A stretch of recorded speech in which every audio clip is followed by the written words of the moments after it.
Happy Friday, everybody!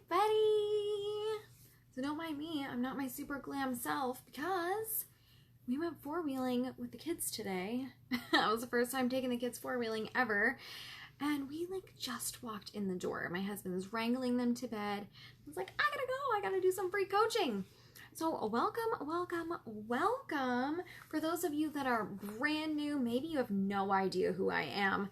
My name is Brittany Budd. I am the facilitator and creator of this amazing community. I'm super excited that you're here. Every Friday for the last couple of weeks, I've been coming live doing free coaching for 1 hour. We're talking about everything: business, life, branding, marketing, sales, you name it. We are talking about it. I'm a mindset and business coach, and I help online entrepreneurs just like you to build and scale your business to 6 figures and beyond using organic social media marketing strategies. Yay! So, how's everybody doing tonight? Just hop on here, type your question in the comments, and I will answer them. As I wait for everybody to join me, I want to thank everybody for coming on to my masterclass on manifestation earlier this week. It was amazing. Lots of people had tons of breakthroughs. I'm really excited to hear some of the ladies that attended said, oh, I want to message you after I manifest this. I'm like, yes, I want to hear all about it. I'm super excited. So that was super fun. The next masterclass that I will be doing is called The Millionaire Money Mindset: 5 Keys to Making a Shit Ton of Money. And so that'll be in a couple of weeks. I've got some other fun things happening that are in the works right now. And so I'll start talking about that in a little while, once I've got some stuff calmed down. Hi, Corey. When I rebranded this group 2 weeks ago, I said I had some fun stuff coming down the line, and one of the super fun things is a podcast. And so I have, I just hired, it's really hard to hire a stranger you met online and just be like, here's a huge chunk of what I'm trying to create. But can you do it? And so I have my super amazing graphics girl, Lane, and she does my banners. She did my podcast cover, which I'm not showing you yet, because some stuff has to be a secret. And so I recorded my intro, I recorded my outro, that's all good. I hired a guy who I really liked. His name's Joe, and he's in the States, and he mixed me a custom beat. Podcasts have music at the beginning and at the end. He mixed me a custom one, and so that was really exciting. I am in love with it. And so it was really important to me to have exclusive rights on my music. So he was awesome. Found him on Fiverr, gave him 5 stars. So I've got my intro, I've got my outro, I've got my music, and now, this is the hard part. This is the part where I'm kind of okay, I'm not an amazing, Canva, Adobe, Photoshop kind of person. So, yeah, girl, make my banners for me. I love it. I'm going to refer everybody to you. And this girl she's done banners and cover photos for a lot of you because she's amazing. Yeah, dude, I have no idea how to mix music. Please mix me some music. Mix me a beat, make me a bop. But now I'm kind of okay, well, I should be editing and writing my own show notes, and no, I don't know enough about this stuff. And frankly, I don't have the time to edit a podcast episode, noise reduction. I know nothing about this. I don't know how to mix my intro and my music together so that it's cohesive, or my outro and my music. So I just don't know what I'm doing. And so it's really for me, as a perfectionist person and as a mom, right? We get all of this pressure, I have to do everything myself. And especially when you're a brand new entrepreneur, I know you guys can hear me out there. I'm going to start my group. I'm going to make my own banner. I'm going to figure out how to grow it. I'm going to make my own website, and we're just like doing all our own shit. I'm going to start my own email list and create an email account with this thing, and I don't know what I'm doing. And now I'm over here making a calendar, like getting a membership with like a calendar program and creating my own calendars. And it's like we just try to do it all, especially when we're brand new in business, because we're kind of like, I don't even know how to find someone to pay. I'm broke as fuck. So I'm just going to do it all myself. And also, you know, if you're like me, like for me, it's so important that I like build this myself. And I get that from like, you know, we all get it from our childhood, right? I gotta build this thing myself. And so there definitely comes a point where you're like, okay, I gotta start delegating. My business is growing. I have money. I don't know how to make my own music. And so I found this guy named Joel, which is kind of fun. I had Joe and Joel. I found Joel on Fiverr also. And so he has my first episode. He has my music. He has like all my little recordings, and he is mashing it up for me right now. And so hopefully he'll have it finished. He's going to write my show notes for me and everything. Like, and I said, if this works out, this could be the beginning of a beautiful relationship, Joel. So, that's where it is. So I'm hoping that it'll be done and I can like officially like launch it out into the world September 1st, because September is like, I know it's fall, and I know for like all you guys in the States, like school already started a couple of weeks ago, but here, like in Canada, like the kids are still not in school. They don't go until after Labor Day weekend. And so fall is like this big like renewal time. Almost like how like January 1st is like, okay, New Year's resolutions, it's a new year, it's a new time. But there's something about that shift from summer to fall that people are like, I need to completely revive things. I need to start something new. Something amazing needs to happen. I'm having a huge like revival, renewal, and upheaval. Shit's going down, right?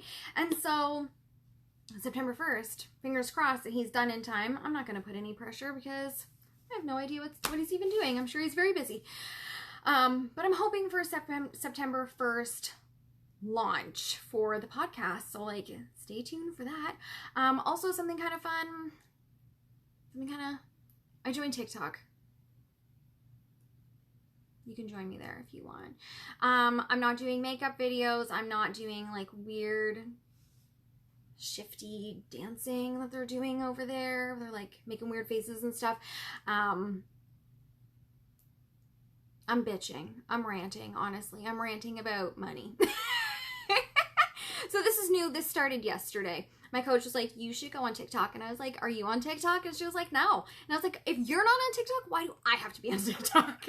And she was like, because your personality is like super fiery and people like it. She's like, I talk a little slower.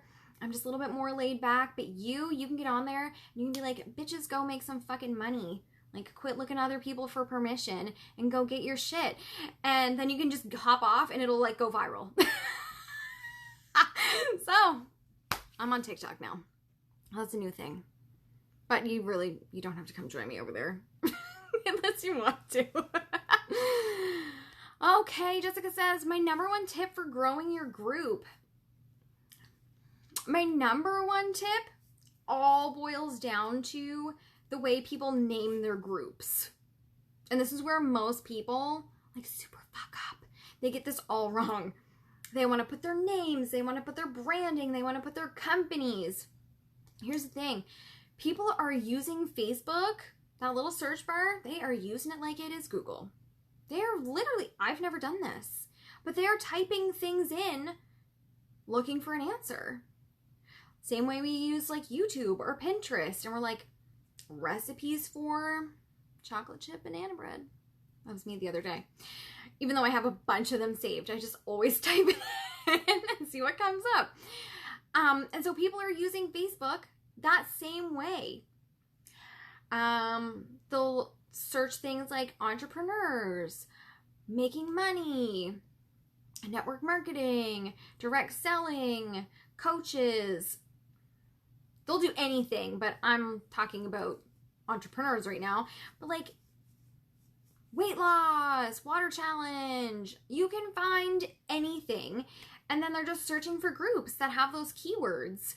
And see, because so many people are really searching for a place to belong, your group name needs to answer what they're looking for.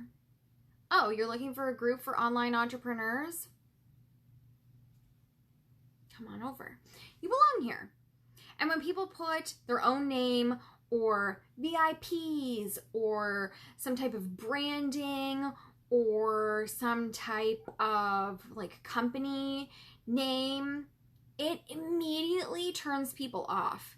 Because if I had my group and I was like, Brittany Budd's group for amazing entrepreneurs, people would go, who the fuck is Brittany Budd? I don't know her. Probably that group is for people that know who she is. So I'm just going to keep scrolling. Or Brittany Budd's amazing client group. Okay, well, I'm not one of her clients, so I guess I don't belong in there.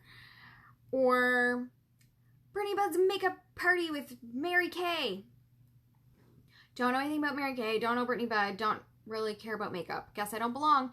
And so we have to be really, guys, brand the shit out of it on the inside. But from the outside, if someone goes, oh, I don't know who that person is, or I don't know what that company is, or that looks like a brand of some sort and I'm not familiar with that brand, they're immediately going to go, I guess I don't belong in there. Guess I better keep looking. And so be really generic.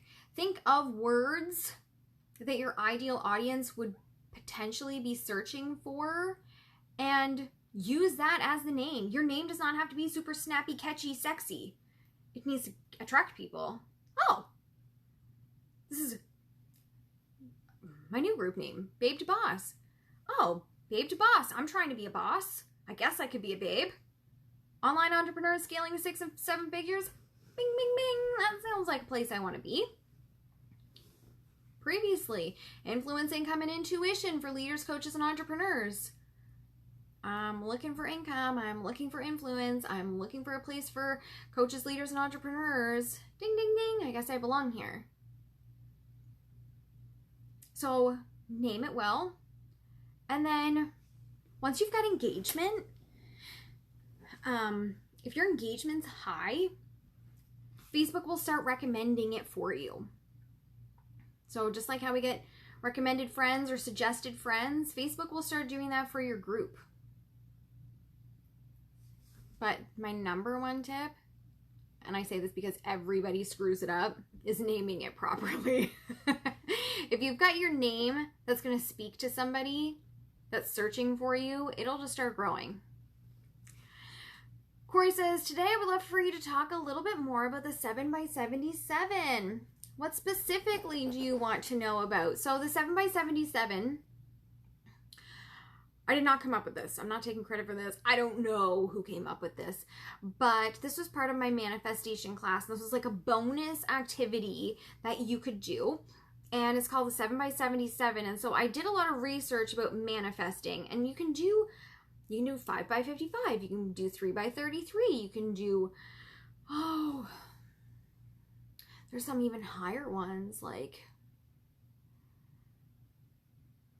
11 by 1111 I've seen. But I like 7. So I went with 7. Because 7's like, I know I swear in here, but I love Jesus. And Jesus loves me back.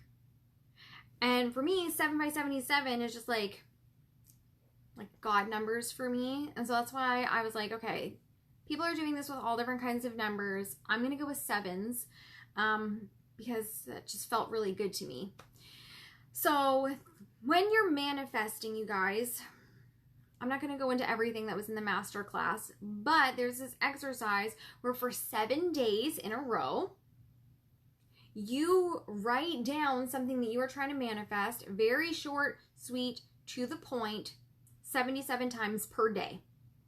Now, you don't have to sit there and like write it out 77 times all at once, because that would take you more than an hour. It would take you more than 1 minute to write each one. And so just like break it up throughout your day. And the purpose of doing this is to keep it at the top of your mind. This is what I'm working towards. This is what I'm trying to get. This is what I'm manifesting. I'm using the law of attraction to bring this to me. And every time I write this down, I'm burning it into my brain even more. So, like I said, short, sweet, to the point, because you do have to write it down a buttload of times. But 7 days, 77 times per day. I'm trying to figure out what I should write, LOL. Well, what are you trying to manifest, little mama? Remember, it's only a week, so you're not trying to manifest something for like next year. So you don't need to say like, well, within the next week, I want $1 million. Like, 2 clients? 2 pay in full clients? So like 3K, 5K? Say what you want. Maybe both. I'm looking for 2 pay in full clients. I'm manifesting 2 pay in full clients this week, totaling 5K. Don't make it more complicated than it has to be. This is something that you're working on for the week. Shannon says, happy Friday. Hey girl, hey. I'm trying to figure out how to write my training, like what I have to offer. I need way more details. What is this training? Is it a masterclass? Is it a challenge? Is it just some like lives that you're doing for your audience? I need way more details on this.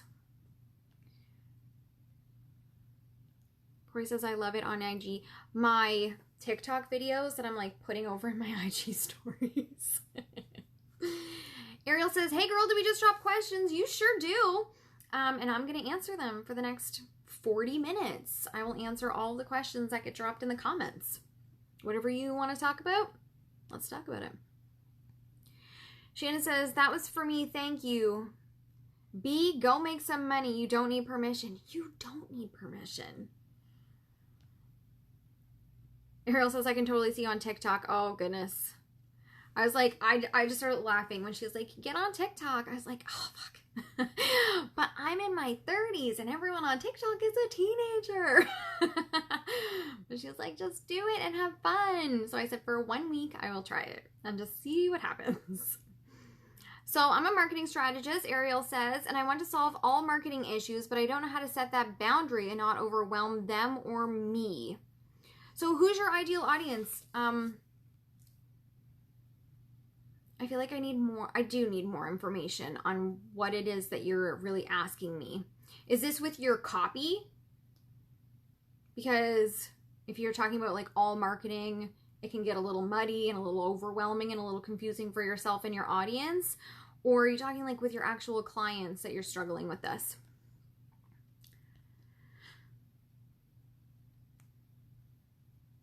Oh, perfect. Corey, thank you for answering Ariel about dropping the comments. Yes. Honestly, I was thinking about using it for a little bit of a mindset shift. Okay, so what are you thinking? Tell it to me, baby. OMG, yes, thank you. I'm manifesting 2 pay in full clients. Shannon's talking about a 5-day challenge. Shannon, what's the challenge about? So you want to make sure that you pick the result first. So what is the end result that you're trying to help people achieve in 5 days? And then you want to reverse engineer, how am I going to help them accomplish that starting on day 1? Day 1, 2, 3, 4, and day 5, I'm going to give them the very last training. Tell me more. Okay, Ariel says, VA's looking to scale from 5K and up, my one-on-one customers. So what's happening? What are they coming to you with, Ariel? That you need to set these boundaries. Is there like a situation that's happening that's kind of like making you say, okay, shit, like I need to put boundaries up here? Tell me more, tell me more, tell me more. Finding clarity, confidence, and courage is putting it in written words to what you will get each day, says Shannon. dig a little deeper on that. Who is looking for clarity, confidence, and courage? And what is it in respect to? Are you helping moms be better moms? Are you helping beauty queens be better beauty queens? Are you helping entrepreneurs? I mean, these words, clarity, confidence, and courage, they mean things to us who are in like a mindset space, but most of your ideal clients maybe wouldn't really click. Like, I talk about this a lot. People don't really give a shit about the how. They just want to know that you can help them. And so what's actually like the end result? Clarity of what? Confidence in what? Courage to do what? And I want you to own that. I'm going to help you. Like I say it all the time. You work with me, I'm going to help you get your business to 6 figures and up. I own that shit because I know for a fact that I know how to do it because I've done it for myself. I have a shit ton of experience, and like that's that. That doesn't guarantee that my clients are going to have 6 figures by the time they're done working with me. No. But I'm giving them all the tools to go and do it. So get clarity on what it is that you're saying. I'm going to do this. We're going to do this together.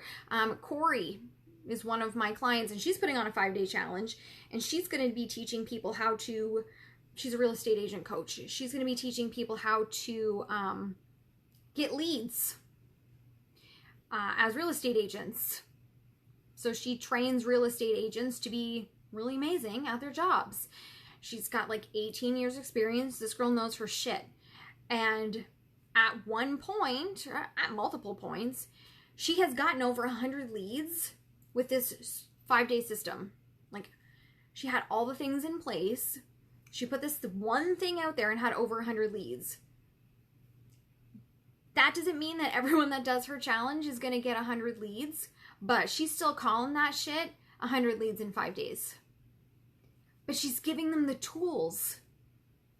She's giving them the system. She's giving them that blueprint of, if you do 1, 2, 3, 4, 5, exactly how I teach you, you will start getting 100 leads at a time. Not necessarily at the end of 5 days, but you will. And so, this is what we're doing as coaches, right? We can't promise anything to anybody. My coach told me to listen to a podcast episode once, and I waited like 2 months to listen to it. Like, just because, like, we get in our own way, shit happens, our ego starts yelling and screaming and banging pots and pans, and we just can't make everything happen. And as coaches, you guys, it's not your responsibility to make sure your client does the shit you tell them to do. It's their job. All you can do is say, listen, when you're actually ready to do what I tell you to do, this is what you need to do. Okay, I'm just going to write this down, and then in like 6 months, I'll come back to you and go, oh yeah, shit, if I had done that since the beginning, everything would be different. But I thought I knew better, and I didn't feel like it, and I was uncomfortable, and I was squeamish, and oh, woe is me, right? No.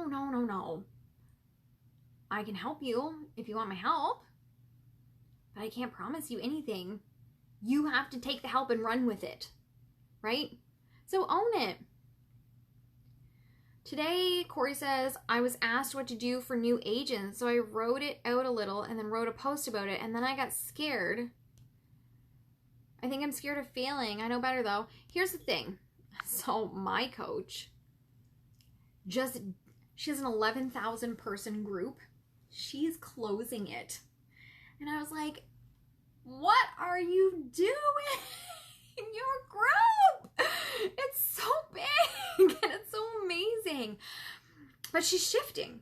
She's shifting her business. I'm like one of her last one-on-one clients. She's not doing one-on-ones at all anymore. She's got this whole new business model now that she's hit $1 million. And I said, you're going to be amazing. Like when we talked about it. And she said, you know what? I might fail. I might fail and I might fall flat on my fucking face. But if I do, I'm just going to take the lessons from it and try again. Guys, that's all life is. A series, a never-ending loop, just different circumstances of falling flat on our faces, learning the lessons, getting back up and going forward. You will fail. Every single one of you. You think I've never failed? I have plenty of failure stories I'd be happy to share with you. We all fail. What sets us apart is that we keep going. That's the only difference between people that are successful and people who aren't.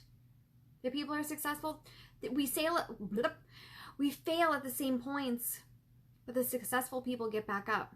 The unsuccessful people stay laying in the dirt. Look at Michael Jordan.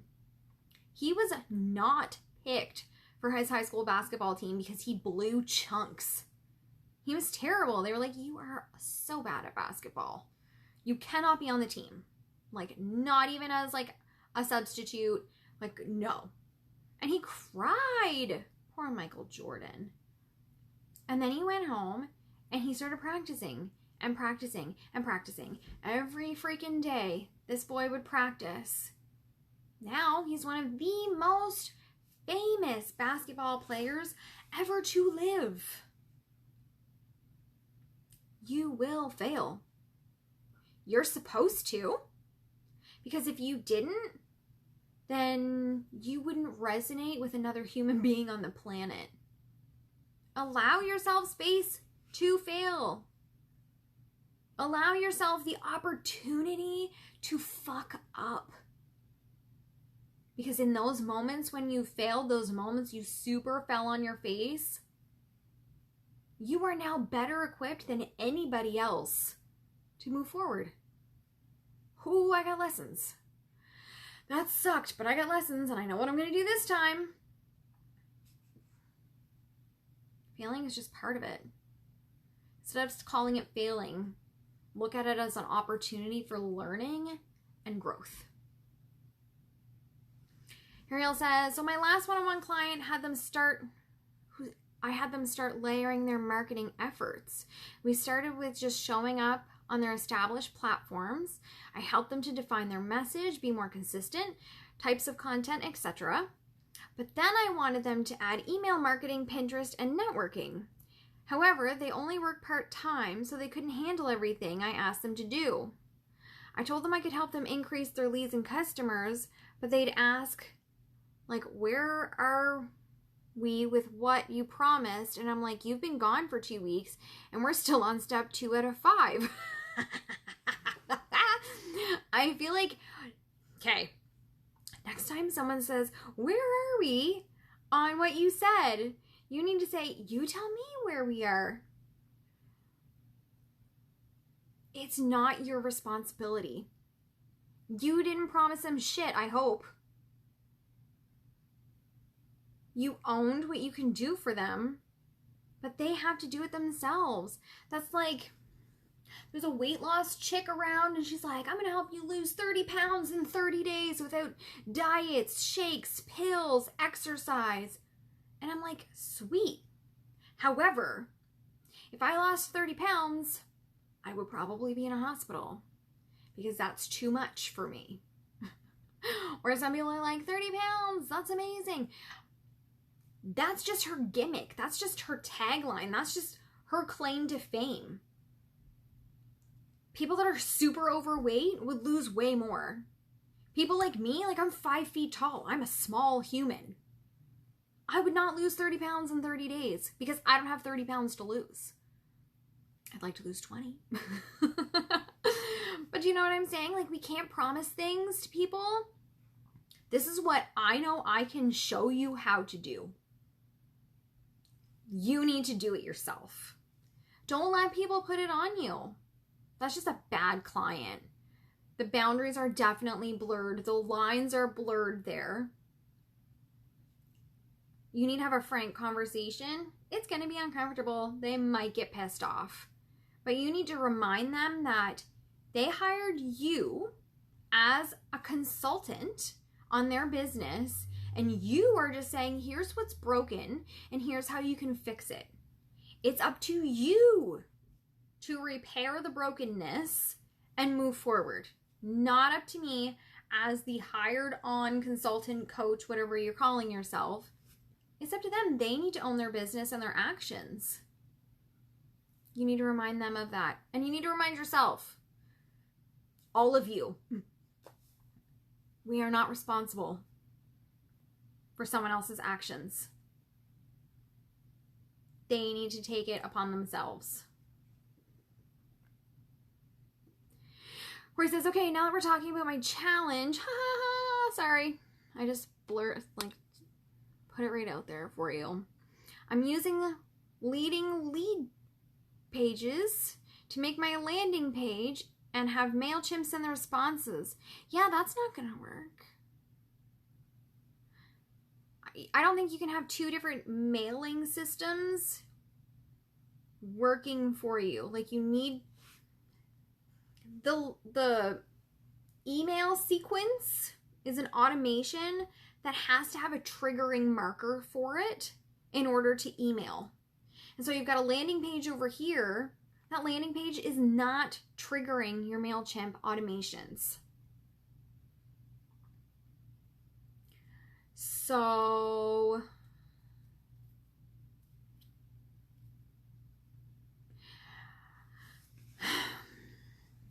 Corey ended up in some hot water with MailChimp because you're not allowed to talk about leads. And so this is why we're having this conversation. But why don't you just use MailChimp for your landing page? If you have your MailChimp sending the responses, why don't you just have it as the landing page too? Like, why are you using two systems? And then my other question to you, or my next response is, like, if you were in a pinch, right? This goes for all of you. You're in a pinch. You want to set up a landing page. MailChimp, Corey's like grandfathered in. She has like 1 million subscribers and she's still on the free plan because she only has one list. I have like 100 lists. I pay so much money a month in MailChimp. But if you're in a situation like that where you're like, okay, like I really don't want to spend a bunch of money every month, just have this one landing page, this one time, set up the landing page so that people are putting their emails, make it so that you have the emails going somewhere, and then as you get closer to your challenge, just pull all those emails and email them all at once. Here's the link. She says MailChimp hates her. But if you're using it to automate, why can't you make it do a landing page? I have so many questions. And guys, please, I'm not a MailChimp expert. But when I started my business, guess what? I didn't want to pay someone to try to figure out MailChimp for me. I learned that shit myself. And this is great also, you guys. When you're a brand new business and you're trying to cut costs and you're trying to do it all yourself, you get like versed enough in a lot of different things that you can have conversations with people. Like this conversation right now. I'm not a MailChimp expert, but I know enough about setting up landing pages, setting up automations, setting up like educational sequences, like triggers and all these things. So like it helps if you know some stuff, like you know how enough to get by. Like let's say you hired everything out and then one day everyone that you hired was just like, you know what? Peace. Your business would crumble because you wouldn't know what to do. So it's kind of good sometimes to like know what's going on. I just wrote a post about failing in real estate. It is inevitable, but how we reach is what we can control. Thank you. Okay, Ariel says, it's more of an issue with boundaries rather than my process. Thank you, by the way. This is the second week I've caught your live coaching. It's been really great. You're welcome. Oh, no, I totally don't think this is about your process. This is definitely about the other person going, you said you were going to help me with this, and we're not where we should be. You need to remind this person, which it sounds like you did, we're where you make us be. Like, if you haven't completed the things that I'm teaching you, how am I supposed to teach you more stuff? You're just going to get overwhelmed, burnt out, frustrated, and then you're just going to completely stop doing anything, because that's what people do when they're burnt out and frustrated. They panic and they just quit everything. Uh-oh. Can you guys still hear me? Give me a thumbs up or some like hearts if you can still see me. Corey just said that my video's gone to shit. But I'm going to keep going and hope that it's not too bad. I'm going to go over to my group and see if this is working. Can you guys hear me okay? No, I can see it. I can see it. Okay, thanks everybody. So yes, just remind this girl. Or guy, I don't know. I'm just assuming it's a girl. I shouldn't, I guess. We're only as far as you are allowing us to go. And maybe you need to have a sit down and go, okay, here's where we're at. Here's where you think that we should be. Let's put a plan in place, an action plan for you, since you're only part-time and you've taken some time off. How can you take responsibility for this and get caught up? And remember, I say this to my clients all the time. This is your responsibility. How can you take responsibility for this? Everything that happens can be our responsibility. Okay, so the boundaries were blurred. You can take partial responsibility for that. It's as the consultant and coach that you were hired on as. But now it's their responsibility to turn it around. You're going to have to coach this person through this and maybe do some tough love. Hi, Donna. Happy Friday. Hi, Tamara. Yay, this is so fun. All good. Everybody can hear me. This is so perfect. Okay, so we still have like 20 minutes, you guys. Thanks so much for all those hearts and thumbs up. I think it did freeze for a minute. Corey quickly took a screenshot and was like, your screen is black. Look. Like, oh no. But we've got 20 more minutes left. Drop your questions. If you're just popping on, welcome, welcome. Thanks for tuning in. It's just Free Coaching Friday. We're just hanging out. Bunch of gals hanging out on a Friday night and doing some coaching, getting some questions answered, getting some issues ironed out. So please feel free to drop whatever questions you have in the comments and I will answer them. How important is a .com for a domain? Oh, Kim, this is such a good question. It's kind of a hard question. It's pretty important. Because .com is like the go-to, like the staple that people are looking for. I'm in Canada and I don't even have a .ca. I have a .com.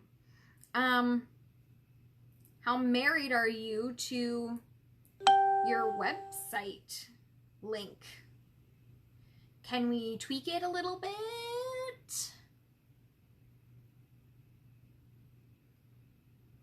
I mean, it's not a make or break. If you have a great audience that follows you, then you tell them it's .co or .org or .ca. They're going to go to it.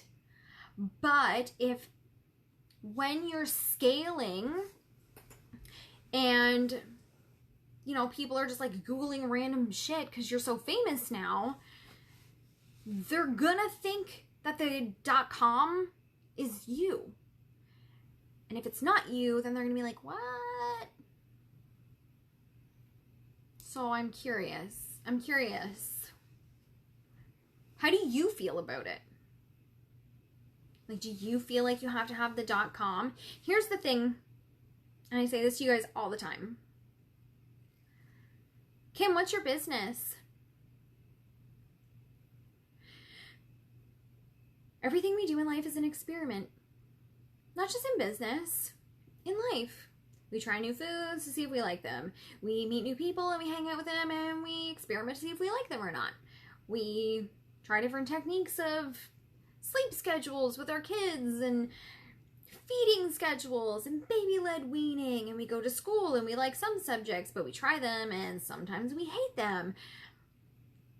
Everything is an experiment.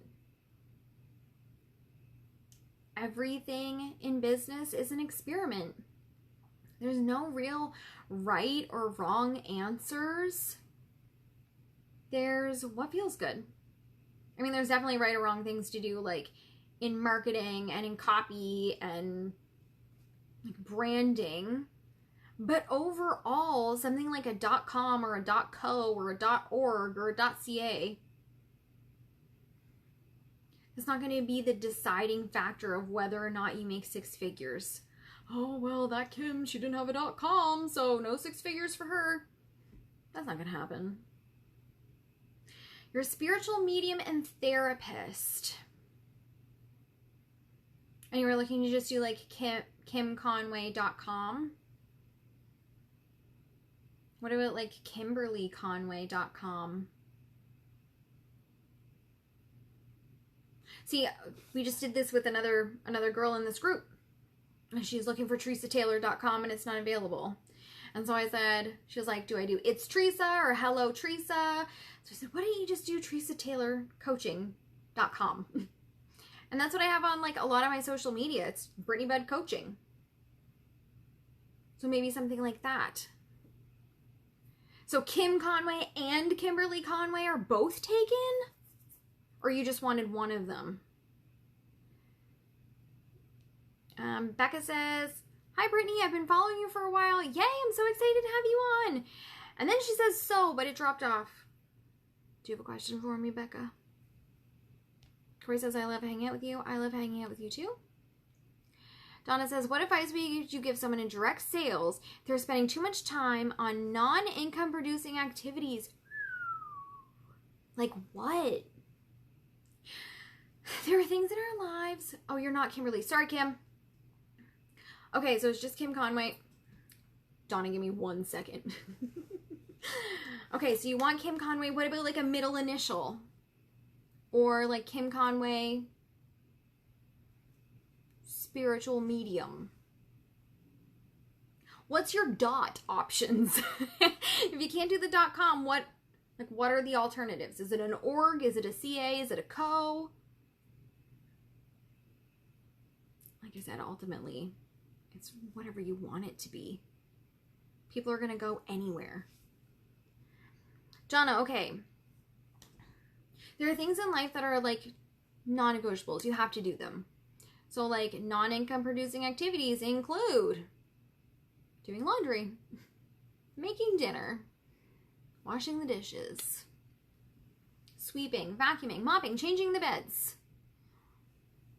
Are you talking about the scrolling? Are you just scrolling all the time? Are you binging Netflix? Also, what's too much time? I would tell you to do a time inventory. There's a free time inventory PDF in the files section of this group, and I've made my clients do this in the past. And so for 1 week, you're going to look at the time that you're spending. I know this, maybe you're not talking about yourself. Maybe you're talking about a downline or something, but really be honest. How much time did I spend on my business today? Because there's 2 things that happen. When we work in the nooks and crannies that are unintentional nooks and crannies, not like, okay, kids are at the bus, they're on the bus, they're going to school. I have 15 minutes. Boom. That 15 minutes is a nook and a cranny. But when you're just kind of like constantly on your phone all day long, just like scrolling and posting and liking and commenting, that's not really great nooks and crannies. That's just like an all day shit show. And a lot of entrepreneurs that do that, sometimes they're kind of like, I did so much for my business today. I was online all day.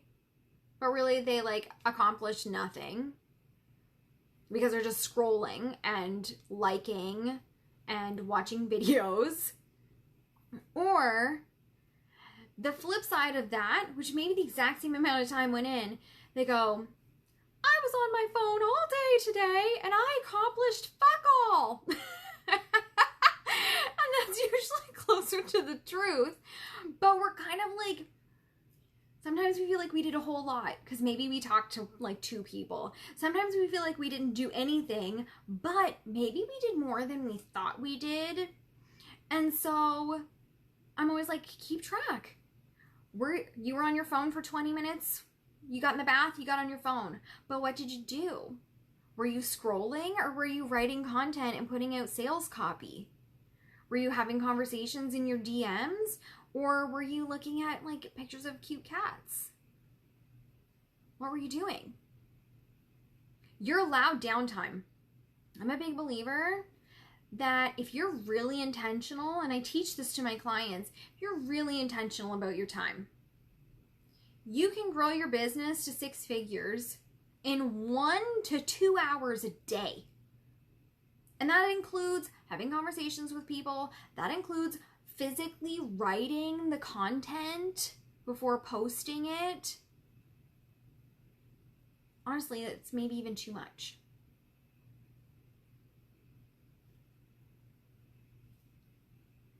Do a time inventory. See where your time's going.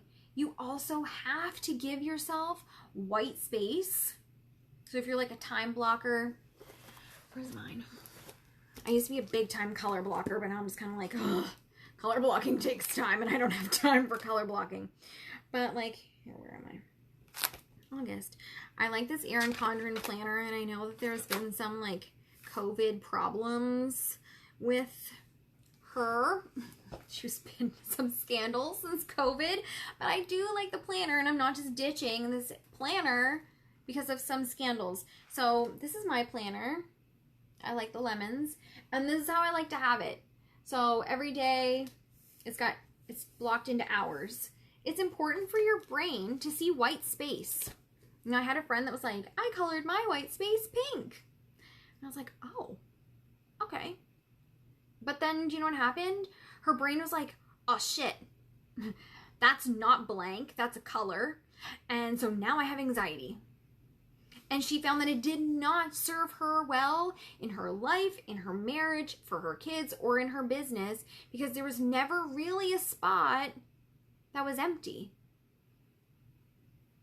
It would have taken her some real time to train her brain that pink means white. But at first, her brain was like, this is overwhelming. I have something all day. No, your brain needs white space. You're allowed to binge Netflix.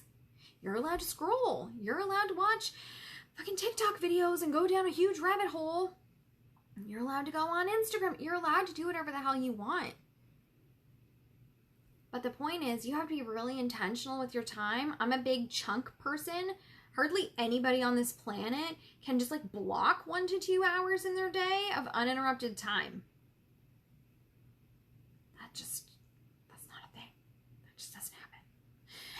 But for a lot of us, we can find, I don't know, 10-minute blocks throughout the day.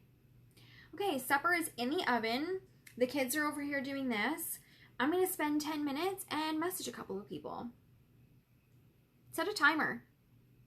Do what feels good. Maybe you do 10 minutes. Maybe you do 15s. Maybe you do 20s. Maybe you do 30s. There is no right or wrong.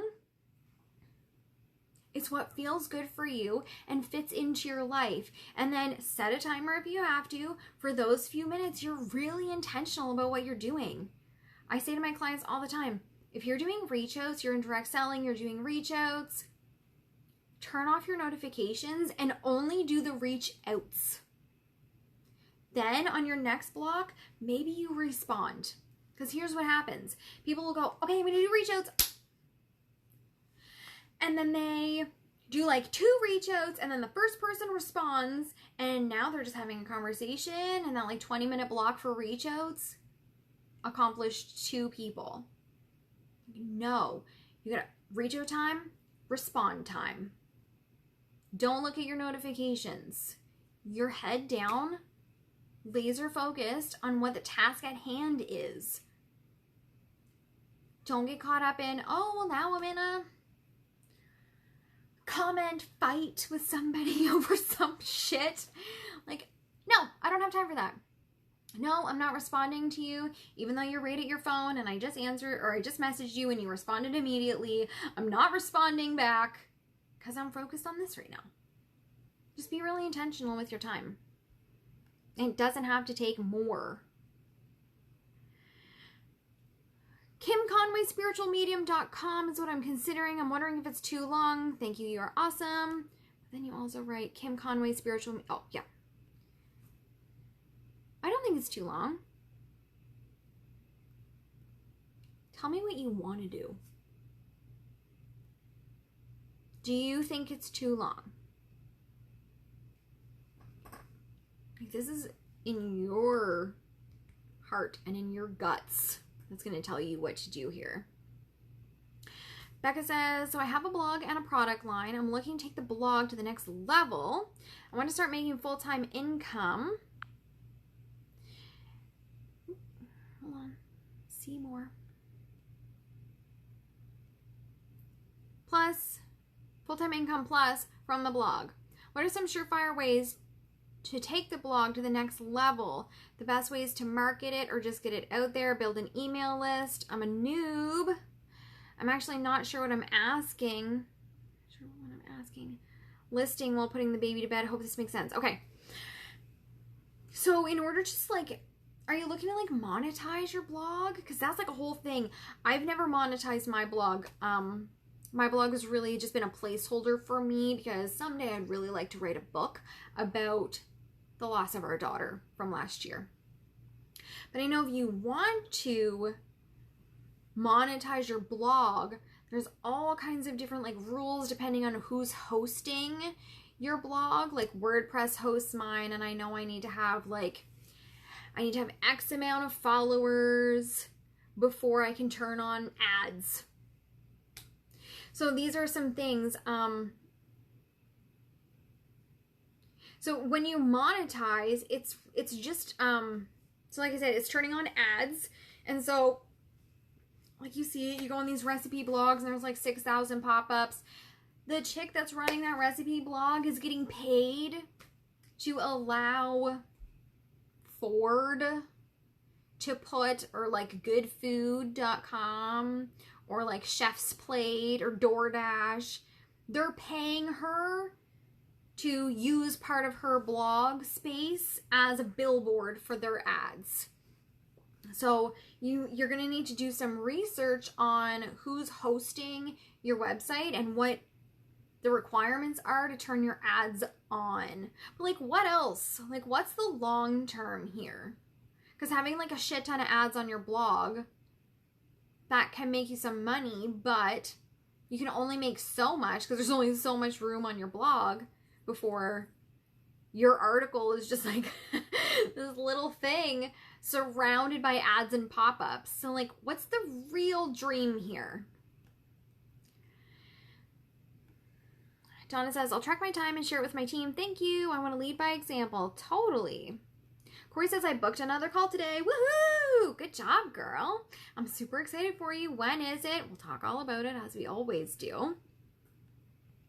Kim says, my tutorial on Facebook groups was so informative. Thank you. Are you talking about what I just did earlier in this training, or are you talking about the masterclass? Because if you haven't seen the masterclass, BrittanyBudd.com/groups, it's free. You definitely want to watch it. Corey says, that's my problem. I constantly look at and hear my notifications and get distracted, so turn them off. Facebook's not allowed to notify me anymore. Like, just turn the notifications off. Is there a way to monetize without ads? Not that I'm aware of. No. Because who's going to pay you? And what are they paying you for? You mentioned you had products, like you can sell your products. What are your products about? What's your blog about? I have so many questions now. But ultimately, you got to ask yourself, what am I selling?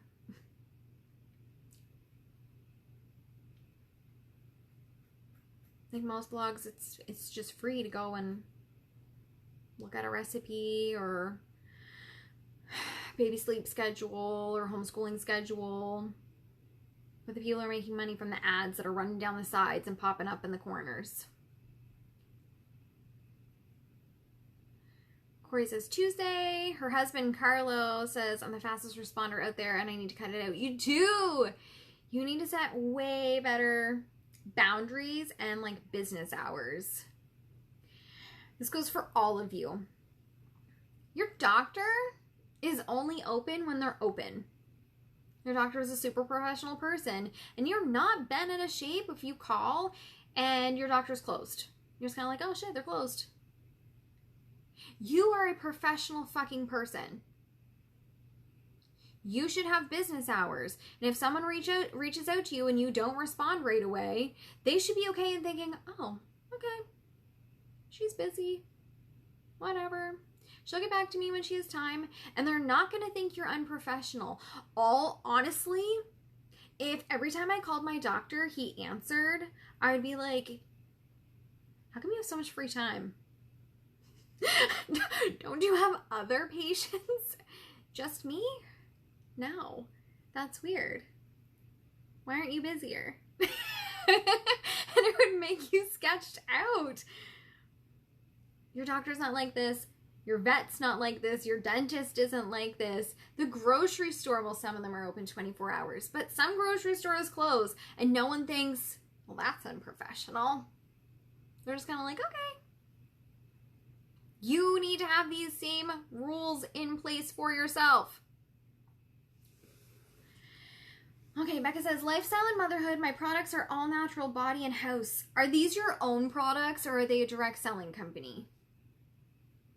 Because this impacts it too. Not that you can't make money doing direct selling.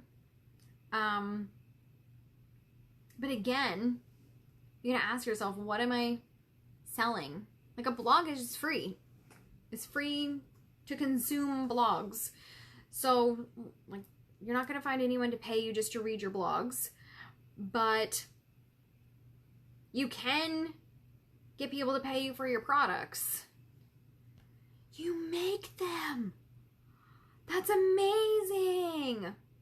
Okay, so other than on your blog, where else are you promoting the products? Like what's the dream here?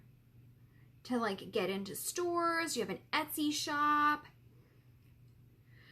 hire people eventually to help you make them. There's a lot in place when you're making your own products. Like what's the cost to make something? Also, what is the time to make something? Because you're only one person. So what's like your top end? What can you make in the day and then turn around and sell? And then how much are you making off of that? And then from there you can figure out, okay, if I can only make 5 body lotions, I don't know what I'm saying. 5 body lotions a day and it takes me 10 hours to make them, and then I sell them for $20. And so now I've made $100, but it cost me $50 to make them. Now I've only made $50 and it took me 10 hours. So I made $5 an hour. So now you know that in a year, you won't be able to make 6 figures. What could you make? And now then you have to look at, okay, what do I want to make? What if I hired somebody? Like, this is all like scaling and growth, right? Okay, so you use social media, you have a PayPal store, I want to hire help. You want to write recipe books. That's amazing. Are you writing a recipe book right now? You could totally sell your recipe book on your blog and with your products. But ultimately, the only way to make money just for blogging is through the ads. Like you get permission to turn on the monetization, and then it'll start being like, what kind of ads like are you okay with running? Like, are you cool with ads for toys? Are you, like, you're a parenting blog, so like toys for kids? How about toys for adults? If you catch what I'm putting down here. And you get to pick. Like at one point I was I did have ads actually on for my blog for a very short while. And a business coach was like, turn that shit off. And I was like, what? I made nothing, because you only make money when people click. That was the stipulation of what I was dealing with. If an ad was on my blog and the person reading my blog clicked the ad, left my page, and went over to the website of whatever the ad was for, I would get some pennies. And so I made nothing. And this business coach was like, turn that shit off because your blog looks trashy. And I was like, oh man, that hurts my feelings, like a lot. But now that I'm seeing, like, one blog that I like for recipes is Six Sisters Stuff. And I can't even go to a recipe without pop-ups popping up. I'm like, you're scrolling, because you guys all know it's like a personal story before the recipe, and I would scroll and then a pop-up for like a truck would pop up across, and because I was touching and scrolling up, bloop, now I've touched this ad for this truck I don't want. So now I'm trying to go back, and it was just like a mess. So, like, I don't know how married you are to trying to make, like I said, it was fractions of pennies that I was going to make. I think by the time I turned it off, I had made like 12 cents. And they were just like, you can't have it because it's not enough. And I was like, whatever, I don't care. I think you're better served creating your products and creating your recipe book and selling those things.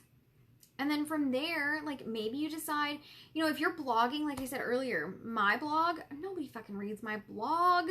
My website is a placeholder for random things like BrittanyBudd.com/strategy, and you can book a strategy call with me and see what it's like to work with me.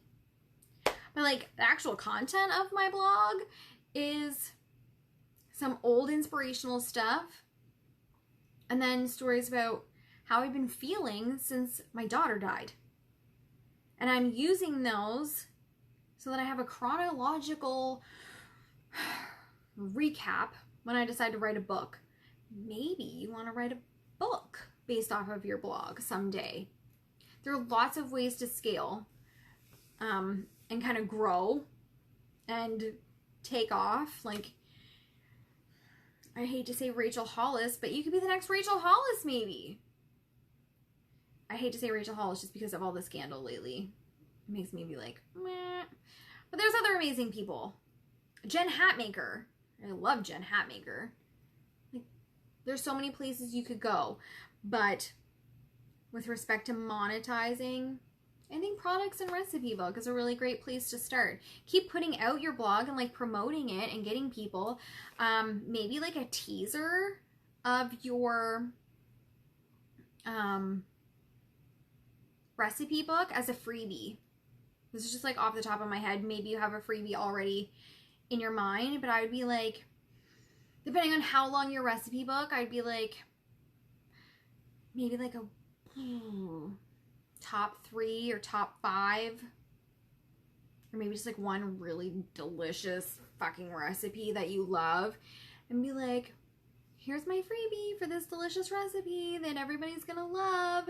And then in the freebie, it's like, you want the rest of my amazing cookbook? You can buy it right here. Click. That's all about the upsell, right? She didn't ask me how old my daughter was. Of course you can ask. So Phoenix was still in my belly. I was 18 weeks pregnant with her, and April 3rd, I went into my gynecologist's office, which is in the hospital here, for a routine 18-week check. And 16 weeks, heartbeat. 18 weeks, no heartbeat. And so the nurse checked, no heartbeat. My doctor checked, no heartbeat. So then they said, let's go upstairs. I had to wait until after hours to get a secret ultrasound, because, like, I'm in Canada, so things are a little bit different here for healthcare. Yes, it's free, but if she ordered me an ultrasound, it would be 5 days or more, like 5 to 7 days before they would actually have an appointment for me to go and have the ultrasound. And she said, I can't send you home. I don't feel good sending you home and knowing you are going to have to wait a week to get an ultrasound to make sure that what I think is happening is happening. And so she said, wait until the end of the day. And so this was at like noon, and she was done at 4:30. And so I sat in the waiting room and I prayed by myself. There was other women there, but I was alone. And so she snuck me up a back stairwell into the maternity ward and did an ultrasound. And it was like the worst thing that ever happened to me. You know, babies are in fluid. So she thought that our baby was moving, but she wasn't. And so, I'm sorry, you guys. I usually can talk about this without crying. Actually, that's a lie. I always cry. But it kind of depends on how much I talk about it. And this is heavy, so if you're kind of like, shit, I don't want to listen to this, I'm sorry. A fetal specialist came in and looked, and they were like, this little baby died like a couple of days ago. And it sucked because on that Sunday, so that was a Wednesday, on that Sunday, I was really just not myself. I was so tired. I have 3 other children. They're running, they're screaming, they're jumping on the furniture, they're watching TV, we're hanging out, and I'm asleep on the couch while they're like banging drums beside me. And I'm not like that. Like, I never sleep with my kids around. But I just couldn't be awake. Like, I had no control. Like, anytime I closed my eyes, they would just stay shut.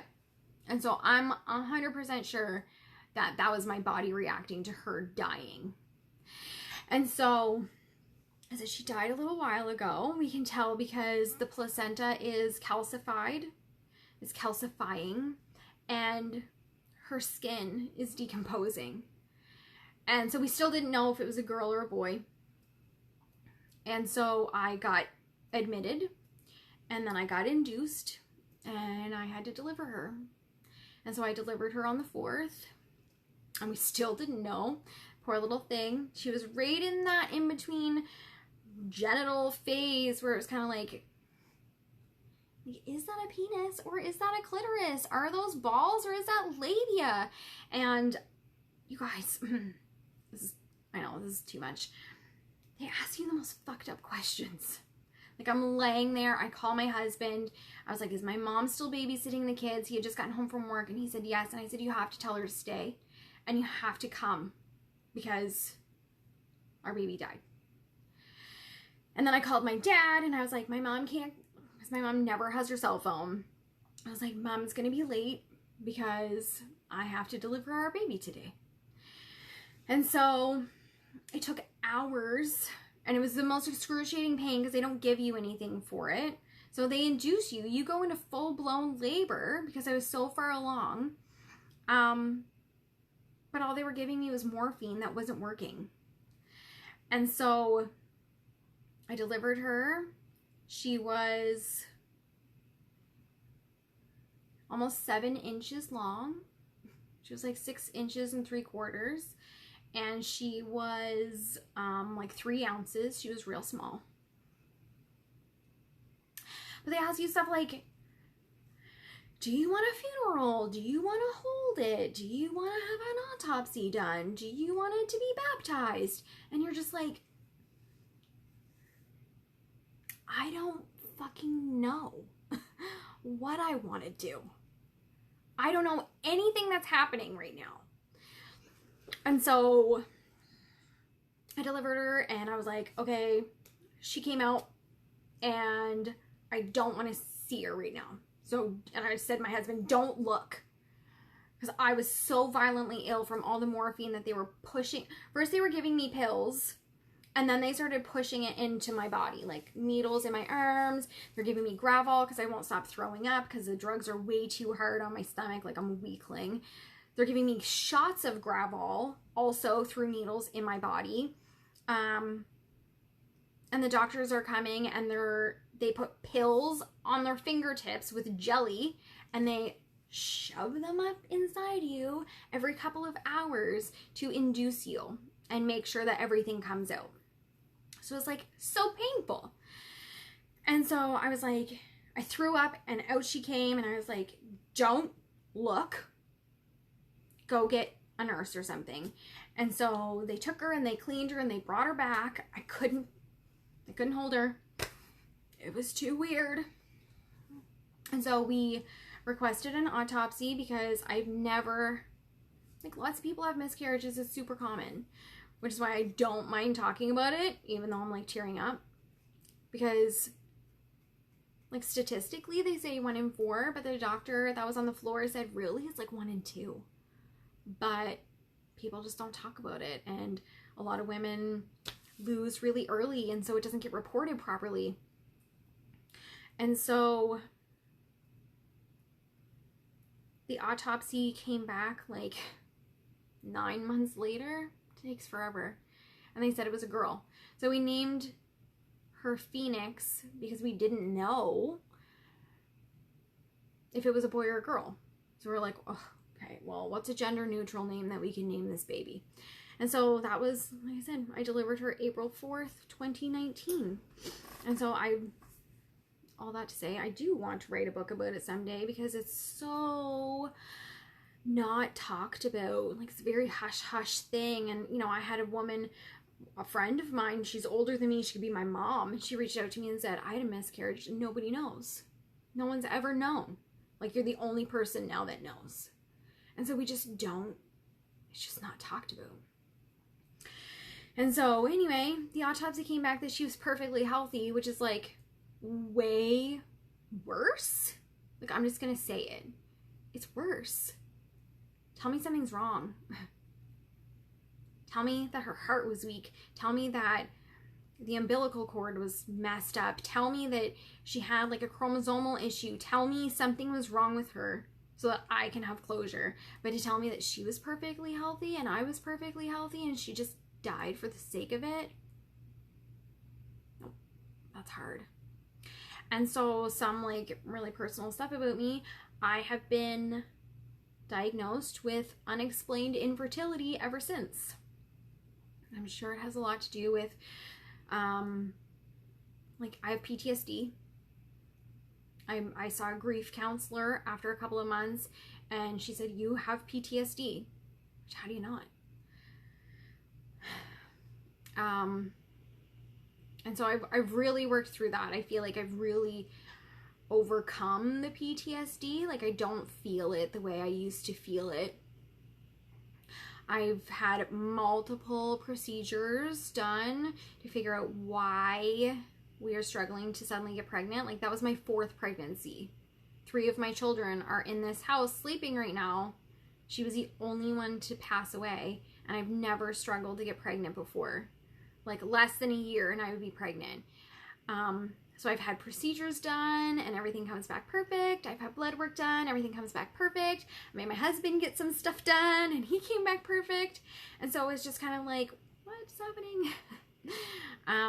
My last doctor had me on like hormone pills, but you can only take them for like a couple of days, once a month, and you can only do it for a couple of months, then you gotta stop, and it didn't work.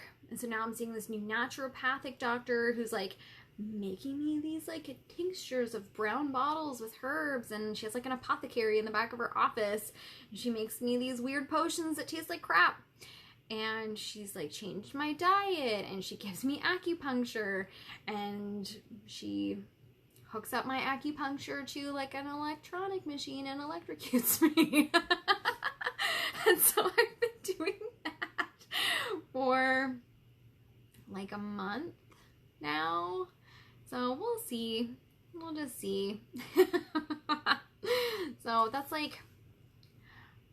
some like personal shit about me. So now you guys kind of know. Shannon says she had a beautiful name. Thank you. Corey, I love you too. Thank you for sharing. You're welcome. You guys are welcome. T says, I feel you. I understand people need to talk about it. It's important to share. Oh, it's really important to share. If you guys have been following me as a friend or a follower, as I was in the hospital waiting to be like pumped full of drugs and deliver her, I immediately took to Facebook and was like, if I don't say it now, it's just going to be a huge mess. So I'm just going to tell every single one of you right now that our daughter died. Didn't know it was a daughter. Our baby died. And I'm in the hospital delivering her. And this is the worst thing that ever happened to me. And I'm really mad at God. And so, of course, people are like, oh, no, I'm so sorry. But the reason it's so important is because I had women reach out to me after the fact saying, I'm in the hospital losing my baby right now. And I don't know who to talk to. So I thought of you. Complete strangers saying, I need you. Because I know you've been through it. And you're really open about it and help. And I've had people message me and say, one of my friends is losing their baby and I don't know what to say. What do I say? What's the right thing for me to say to her?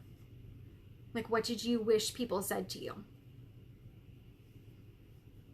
And so I talk about it because if it doesn't happen to you, it's going to happen to someone you know. And you're not alone.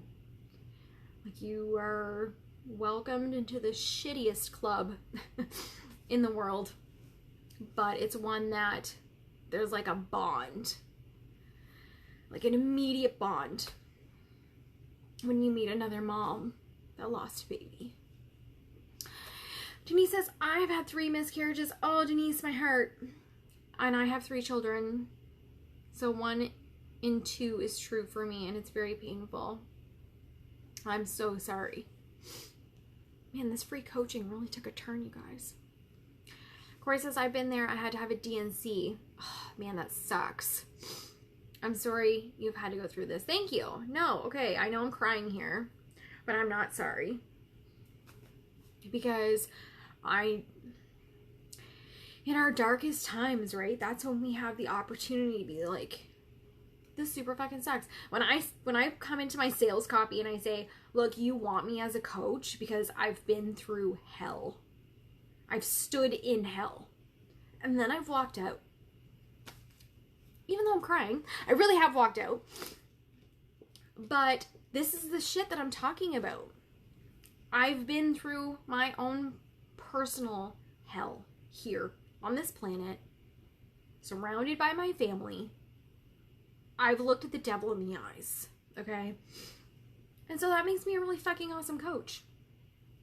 I will always share these stories because if we don't share how we walked out of darkness, it's really hard to connect with other people. Because we all have our own versions of hell that we've walked through and that we will continue to walk through. I'm not immune to shit happening to me because of that. Shitty things are going to keep happening to me, but that's okay.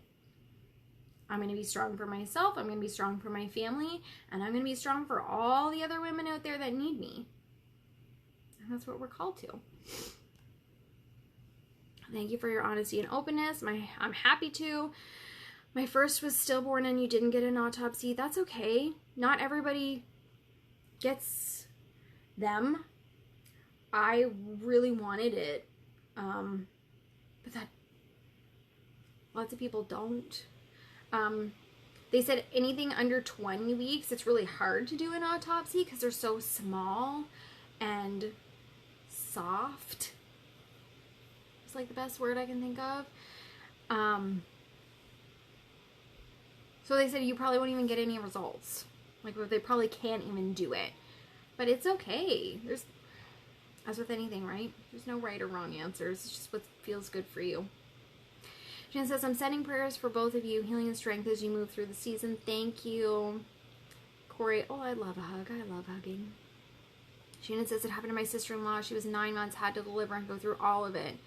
I lost my son's twin, and it was a girl, and I had to name her also. It's really important to name them because they existed. Like, it's human. It's a human. So true. Yes. Okay. So free coaching with a little bit of inside scoop with me. Real vulnerability. My son was 35 weeks. Oh, wow, T. I'm so sorry. My heart goes out to you, Mama. Whew. All right, friends. I need to go have a snack now. And watch a show. My husband and I are really into The Boys on Amazon, and it's kind of weird, but we're digging it. I had my oldest at 30 weeks, and she had a heart problem. Yeah. See? I have a friend. It's so funny, and I've talked about this before.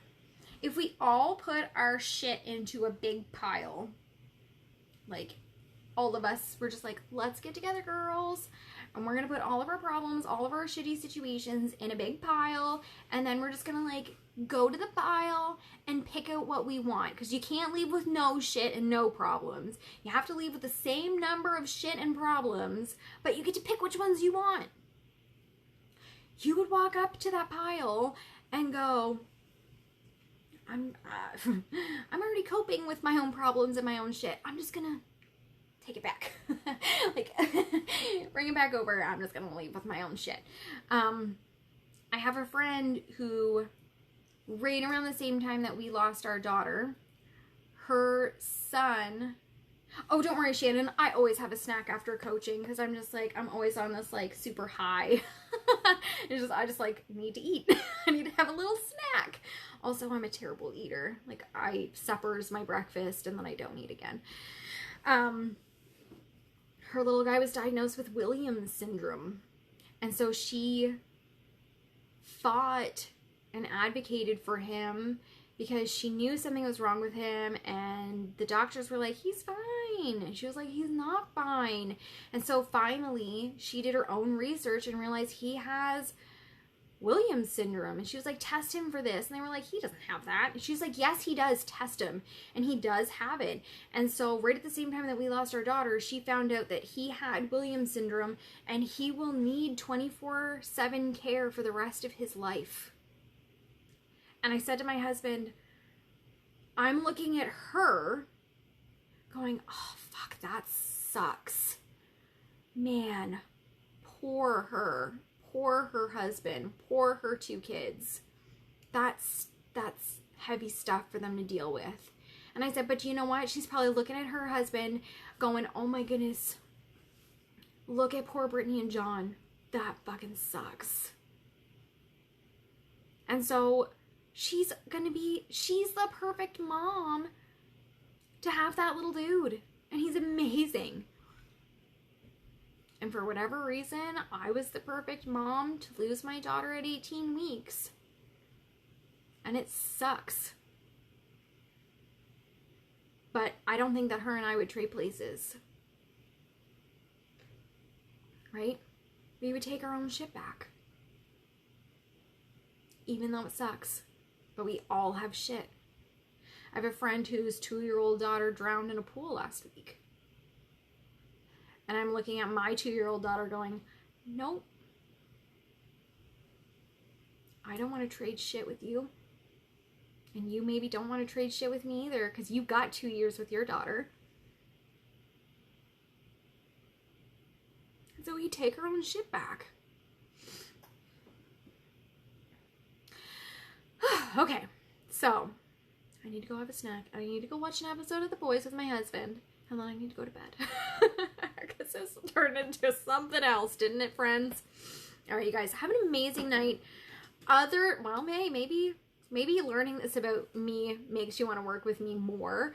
But maybe at the beginning when I was really coaching people through stuff about their businesses, you were like, fucking right, this girl knows her shit. I want to invite you to work with me.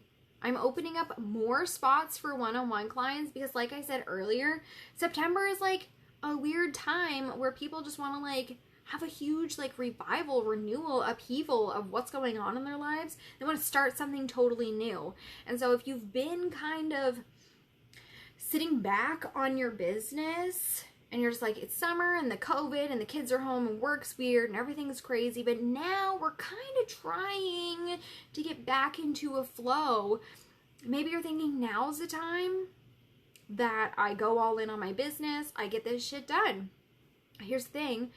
Even though you feel super excited about taking off your business and everything just seems to be clicking into place, shit's gonna happen. Okay? We know this based on this whole end of this conversation. Shit's gonna happen. Your ego's gonna run amok. Things are gonna go wrong. You're gonna fail. And it's gonna suck. But I've done plenty of failing for all of us. I've tried and sucked and fallen on my face, but now I have an amazing 6-figure business. I have amazing clients that are signing clients, coming up with challenges, filling up their own rosters and having an amazing time.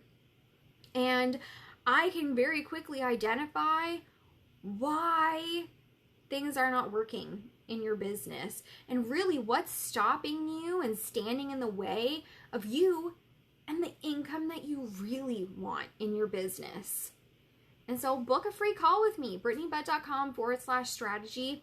I'm very real. I am very honest. I am a no bullshit kind of girl. You tell me you want 6 figures, I immediately want that for you. You tell me you want 7 figures, I want that for you. I'm never going to look at any one of you and go, that's impossible. Because I can see your potential. As a completely third party outside of the prospective person, I can see your potential. I can see what you're capable of. I can see what's working in your business. I can see what's not working in your business. And I can tell you how to fix it so the money you want is actually coming to you faster and with less trips and falling and failing. Because I can see that coming from a mile away. So, like I said, brittanybutt.com/strategy. I have, like I just said, I'm opening more one-on-one spots. We're going to work together on your business, marketing, branding, sales, mindset, all of that good stuff to give you a money-making machine that feels good, it feels fun, and it's fucking easy. Thank you, Corey. All right, you guys, have an amazing night. I had a great time chatting with you. I know I cried, but I enjoyed chatting with you all about it. I'll talk to you later.